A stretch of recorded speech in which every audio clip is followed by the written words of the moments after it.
서울 강북 한복판 오래된 백화점 지하 1층. 그곳에는 손님도 드문 작은 커피 매장이 있었다. 하루에도 수십 명이 오가는 북적한 매장들과 달리 이곳은 늘 조용했다. 커피 브레드 앤드 모어. 이름만 보면 프랜차이즈 같지만 사실상 직원 한 명이 운영하는 작은 구석 가게였다. 어서 오세요. 낮은 목소리로 인사를 건네는 여직원, 이름은 소은. 30을 갓 넘긴 그녀는 이른 아침부터 늦은 밤까지 주 6일 이곳에서 일했다. 고객이 없을 땐 메뉴판을 다시 적고 테이블 닦고 유통기한 스티커를 새로 붙이는 게 일과였다. 그리고 매일 아침 10시 15분 그는 어김없이 찾아왔다. 그 조용한 손님. 나이 70을 훌쩍 넘어 보이는 백발의 노인은 늘 같은 자리에 앉아 아메리카노 뜨겁게 한 잔을 주문했다. 그는 말이 없었다. 커피를 마시는 시간 동안 신문을 펴고 조용히 넘기며 천천히 커피를 마셨다. 모든 동작이 일정했고 거기엔 습관이 아닌 품격이 있었다. 처음엔 소은도 그저 조용한 노인쯤으로 여겼다. 하지만 몇 주, 몇 달이 지나자 그녀는 그가 남들과 다르다는 걸 느꼈다. 그는 커피를 대하는 태도가 달랐다. 한 모금 마실 때마다 가만히 눈을 감고 천천히 향을 음미했다. 잔을 내려놓을 땐 항상 손수건으로 바닥을 닦았다. 그리고 퇴장할 때는 고개를 숙여 잘 마셨소. 어느 날 그녀는 무심코 말했다. 저기요, 혹시 커피 좋아하세요? 그는 잠시 웃었다. 좋아하는 건 아니요. 다만 나를 기억하게 해줘서. 기억이요? 그는 손끝으로 커피잔을 문질렀다. 사는 게 다 그렇잖소. 뭘 먹었는지도 있고 누구와 있었는지도 있고. 하지만 커피는 말이요, 그때의 공기, 음악, 냄새. 다시 떠올리게 해줘. 내 젊은 날도, 그때의 실수도, 성공도. 그 말을 듣고 나서부터 소은은 커피를 만들 때마다 조금 더 정성을 들이게 되었다. 원두를 고르고 물 온도를 정확히 맞추고 스팀 우유의 소리까지 조심스레 조절했다. 그는 몰랐겠지만 그녀에겐 그 손님만큼은 단골이 아니라 책임 같았다. 그날도 아침은 평소처럼 흘러갔다. 늦은 봄 기운이 느껴지는 3월 중순. 소은은 여느 때처럼 오픈 준비를 하던 중 백화점 매니저가 다급히 달려왔다. 소은 씨, 지금 1번 테이블. VIP 고객 불만이야? 그녀가 다가가자 이미 중년 여성 한 명이 팔짱을 끼고 앉아 있었다. 목에 명품 스카프, 손목에 반짝이는 시계. 당신이 여기 책임자예요? 네. 지금은 제가. 이 커피 써? 완전 써? 내가 매일 마시는 맛이 아닌데 왜 이래? 소은은 잔을 조심스럽게 들어 향을 맡고 맛을 봤다. 분명 레시피엔 문제가 없었다. 하지만 그녀는 사과했다. 죄송합니다. 혹시 다른 메뉴로 다시 내려드릴까? 됐고. 나 책임자 불러요? 여직원이 감히 내 입맛을 판단해? 기분 상했으니 백화점 본사에 컴플레인 할 거야. 그 순간 소은은 침을 삼켰다. 이번 달만 벌써 3번째 민원. 이대로면 계약 연장도 어려웠다. 매니저는 그녀에게 슬쩍 눈짓했다. 빨리 무릎 꿇고 사과해라는 뜻이었다. 소은은 손끝을 떨며 바닥을 내려다봤다. 죄송합니다. 정말 죄송합니다. 기분 푸시고. 그녀가 허리를 숙이려는 찰나 조용한 손님이 자리에서 일어났다. 잠깐. 백발의 노인은 고요하지만 단호한 목소리로 말했다. 모든 시선이 그에게 쏠렸다. 방금 뭐라 했소? 무릎을 꿇으라고? 어머, 아니 그쪽이 무슨 상관이에요? 저 아이는 오늘도 커피를 정성스럽게 내렸소. 당신은 그걸 부정했지. 마치 음식을 내놓은 어머니에게 이딴 걸 왜 만들었냐고 말하듯이. 그의 목소리는 낮았지만 카페 안 공기를 바꿨다. 내가 살아보니 진심을 알아보는 눈은 나이에 달려있지 않더이다. 허울만 보고 대접을 요구하는 사람은 결국 자신을 가장 가볍게 여기는 사람이지. 그는 품에서 명함 하나를 꺼내 소은에게 건넸다. 루트앤루트 홀딩스 대표 장동훈. 소은은 눈을 의심했다. 그 이름은 한때 뉴스와 잡지에서 수없이 오르내렸던 이름이었다. 장동훈. 국내 최초로 수제 커피 프랜차이즈를 성공시킨 전설적인 인물. 10년 전 은퇴 후 모든 사업에서 손을 뗐다는 그가 지금 눈앞에 있었다. 그는 조용히 말했다. 내일 오전 10시. 이 주소로 오시오. 당신과 함께 다시 커피를 만들고 싶소. 그리고 천천히 돌아서며 퇴장했다. 그의 뒷모습이 사라지는 그 순간까지 소은은 단 한 발짝도 움직일 수 없었다.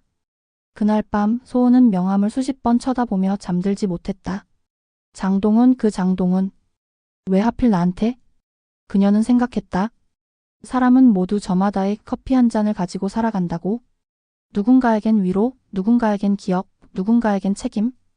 그리고 오늘 그녀의 커피는 누군가의 기억을 깨웠다. 그 남자의 커피는 아직 뜨거웠다. 그리고 내일 또 다른 하루가 기다리고 있었다. 명함 한 장. 그 조그마한 종이 조각이 소은의 마음을 밤새 뒤흔들었다. 루트 홀딩스 대표 장동훈. 금박으로 인쇄된 이름 아래 손글씨로 적힌 문구 하나. 다시 진심을 담은 커피를 만들고 싶소. 소은은 검색을 통해 그 이름의 무게를 다시금 실감했다. 기사마다 붙는 수식어. 외식업계의 신화 수제커피 프랜차이즈 1세대, 자수성가의 대명사. 그리고 10년 전 조용한 은퇴 후 잠적. 그가 왜 자신에게 명함을 건넸는지 그 의미를 이해할 수 없었다. 하지만 분명한 건 그녀의 가슴 안에 무언가가 흔들리고 있다는 것이었다. 내일 오전 10시내가 가도 되는 걸까? 다음 날 아침 9시 58분. 소은은 명함에 적힌 주소 앞에 서 있었다. 서울 구도심 한복판 좁은 골목길. 양쪽으로 낡은 상가들이 늘어선 틈에 회색 페인트가 바랜 3층짜리 건물이 있었다. 그곳에는 간판도 초인종도 없었다. 3층 문에는 낡은 종이 하나가 붙어 있었다. 당신의 진심을 확인합니다. 조용히 문을 여세요. 소은은 숨을 크게 들이쉬고 문을 열었다. 낡은 나무 바닥이 삐걱였다. 안쪽은 의외로 따뜻한 느낌이었다. 벽엔 오래된 커피 포스터, 책장엔 수백 권의 커피 관련 서적과 잡지, 그리고 한쪽엔 수십 권의 손글씨 노트들이 빼곡히 정리돼 있었다. 탁자 위엔 반쯤 내려진 커피 한 잔과 서서히 흘러내리는 모래시계. 왔구먼. 그 목소리, 전날 그 조용한 손님의 목소리가 어딘가 더 깊고 느려져 있었다. 장동훈은 창가에 앉아 있었다. 중절모 대신 회색 니트를 입고 따뜻한 베이지색 담요를 다리 위에 얹은 채. 앉으시오. 커피는 내가 내렸소. 소은은 무거운 마음으로 맞은편에 앉았다. 잔을 들고 한 모금 마셨다. 묘하게 익숙한 맛이었다. 하지만 동시에 처음 마셔보는 커피였다. 맛이 왜 이렇죠? 쓴데 씁쓸하지 않고 무거운데 부담스럽지 않아요? 장동훈은 잔을 들어 올리며 말했다. 그게 진심이요? 잠시의 정적이 흐른 후 그는 천천히 입을 열었다. 내가 커피를 처음 접한 건 1977년이었소. 서울역 앞에서 포장마차를 했지. 이름도 없는 그런 노점. 소은의 눈이 커졌다. 대한민국 커피왕이라는 타이틀과는 너무도 다른 출발점이었다. 그땐 다방이 전부였소. 블루 마운틴이니 뭐니 떠들긴 했지만 진짜 커피는 없었소. 어느 날 외국인 손님 하나가 찾아왔소. 내가 끓인 믹스커피를 마시곤 고개를 갸웃하더이다. 그리고 묻더군. Do you know only coffee tastes like? 그 질문이 그의 인생을 바꿨다고 했다. 그날 밤 장동훈은 동대문 헌책방을 뒤졌고 카피월드라는 영문 잡지를 발견했다. 영어는 서툴렀지만 그림만으로도 뭔가가 느껴졌다고 했다. 원두를 볶고 향을 맡고 물을 끓이고 온도를 재는 그 모든 과정이 예술처럼 보였다고. 나는 그날부터 커피가 아니라 사람을 내리기 시작했소. 누구한테 내줄 건지 어떤 기분일지 그날의 공기는 어떤지. 소은은 그 말을 듣고 이상하게도 가슴 한쪽이 시큰했다.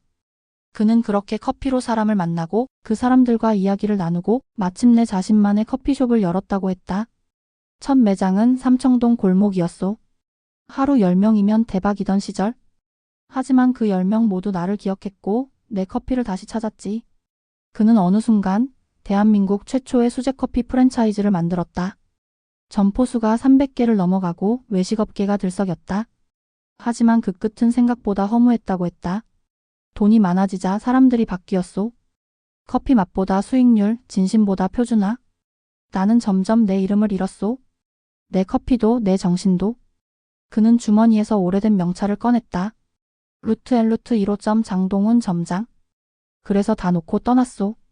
그게 벌써 10년 전이요? 그럼 왜 저를? 소은이 조심스레 입을 열었다. 그는 웃었다. 당신은 내 커피를 대하듯 나를 대했소. 네? 늙고 말 없는 노인에게 단 한 번도 경멸하지 않았소. 커피잔을 놓을 때 조용히 미소 지어 주었소. 그건 단순한 친절이 아니요. 당신은 사람을 대할 때 진심이 우선이더이다. 그는 낡은 노트를 하나 꺼내 그녀 앞에 펼쳤다. 거기엔 루트 커피라는 이름이 적혀 있었다. 루트 커피, 사람의 뿌리를 기억하는 공간. 내려주는 커피가 아니라 되살리는 커피. 추억 회복 그리고 소통. 소은은 천천히 노트를 넘겼다. 하나하나 손글씨로 적힌 메뉴, 컨셉, 인테리어, 이야기. 그건 단순한 사업 계획이 아니라 삶의 기록이었다. 이걸 하자는 건가요? 내가 살아온 이유를 이어줄 사람이 필요했소. 내 인생은 너무 멀리 왔지만 아직도 커피 한 잔은 누군가에게 위로가 되리라 믿소. 장동훈은 다시 소은을 바라봤다. 커피는 결국 사람과 사람 사이를 잇는 작은 온기여. 당신이라면 이걸 지킬 수 있을 것 같소. 소은의 눈가가 붉어졌다. 그녀는 대답 대신 조용히 노트를 가슴에 안았다. 오? 그날 루트 커피의 첫 설계가 시작되었다. 장동훈은 창밖을 보며 조용히 말했다. 다시 살아보는 기분이군.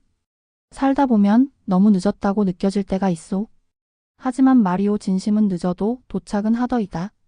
소은은 커피를 내리며 고개를 끄덕였다.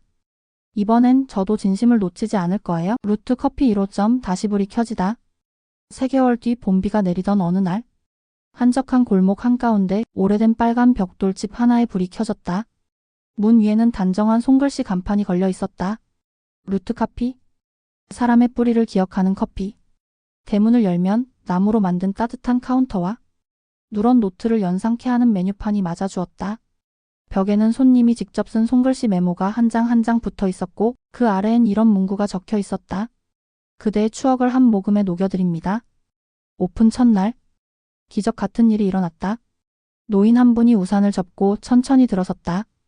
흰 셔츠에 낡은 조끼, 손에는 구부러진 지팡이. 그가 첫 주문을 했다. 내 이름은 김정호. 내 나이 83. 아내를 떠나보낸 지 2년. 혹시 구수한 보리커피 한 잔 가능할까? 소은은 웃으며 고개를 끄덕였다. 보리커피는 메뉴에 없지만 추억은 만들 수 있어요. 그녀는 장동훈이 남겨준 노트에서 보리와 원두를 30일로 섞어 내리는 방법을 기억해냈다. 몇 분 뒤 보리의 구수한 향과 원두의 쌉쌀한 끝맛이 어우러진 커피가 나왔다. 김정호 노인은 커피를 한 모금 마시고는 잠시 눈을 감았다. 마누라가 살아있을 때 매일 아침 내가 끓여줬던 그 맛이야. 눈시울을 붉힌 그는 손을 떨며 종이에 짧은 글을 남겼다. 정희야, 나 아직 너 생각하며 산다. 이 커피 덕분에 오늘도 조금 덜 외롭다. 그날 이후 루트 커피는 단순한 카페가 아니었다. 기억을 되살리는 작은 박물관이었고 진심을 담는 쉼터였다. 카페 한쪽에는 여전히 장동훈의 자리가 남아 있었다. 창가에 놓인 작은 나무 의자, 그리고 그 위에 놓인 검은 노트와 모래시계. 장동훈은 매일 오전 10시 조용히 그 자리에 앉았다. 소은은 그와 함께 커피를 내리고 고객을 맞이하고 노트에 하루하루의 기록을 써내려갔다. 그러던 어느 날 아침, 장동훈은 창밖을 바라보며 조용히 말했다. 이제 내 커피도 다 식었소. 소은은 고개를 저었다. 아직 뜨거워요? 대표님이 여기 계시니까요? 그는 미소 지으며 고개를 끄덕였다. 내 커피는 사람의 기억을 데우는 거였지. 이제 그건 당신 몫이요. 그는 검은 노트를 꺼내 소은에게 건넸다. 사람은 누구나 누군가의 추억이다. 커피 한 잔이 그 추억을 불러오는 열쇠가 될 수 있다면 그건 평생의 가치가 있다. 그날 이후 장동훈은 점점 말수가 줄어들었다. 손도 더 떨리고 숨도 자주 쉬었다. 의자에 앉아 창밖만 오래 바라보았다. 그리고 한 달 뒤 장동훈은 소리 없이 평온하게 세상을 떠났다. 그의 손에는 루트 커피의 첫 손님 명단이 적힌 종이가 들려 있었다. 커피는 식었지만 기억은 남는다. 장례는 조용하게 치러졌다. 소은은 루트 커피 한 켠에 작은 공간을 만들었다. 기억의 자리 장동훈. 그곳에는 그의 중절모, 오래된 명찰, 그리고 마지막으로 남긴 말이 적혀 있었다. 진심은 식지 않는다. 그날 이후 루트 커피는 더욱 특별해졌다. 동네 어르신들의 아지트가 되었고 사연이 있는 사람들이 찾아와 자신의 기억의 커피를 주문했다. 어떤 손님은 어머니가 끓여주던 옥수수 수염차를, 어떤 청년은 군대에서 야간 근무하며 마셨던 카누 블랙을, 어떤 여성은 이별 전 연인이 남겨둔 라떼의 향을 요청했다. 그 모든 커피는 단 하나의 레시피로 내려지지 않았다. 그 사람의 사연을 먼저 듣고 그 이야기에 맞춰 정성껏 만들어졌다. 소은은 그렇게 장동훈이 시작한 사람을 위한 커피를 이어갔다. 그 남자의 커피는 아직 뜨겁다. 살아가는 동안 우리 모두는 누군가에게 잊혀진다. 하지만 잊힌다고 해서 사라지는 건 아니다. 누군가의 가슴 속엔 늘 따뜻한 한 모금이 남아있으니까. 그 남자의 커피는 식었지만 그 커피를 기억하는 사람들의 마음은 아직도 뜨겁다.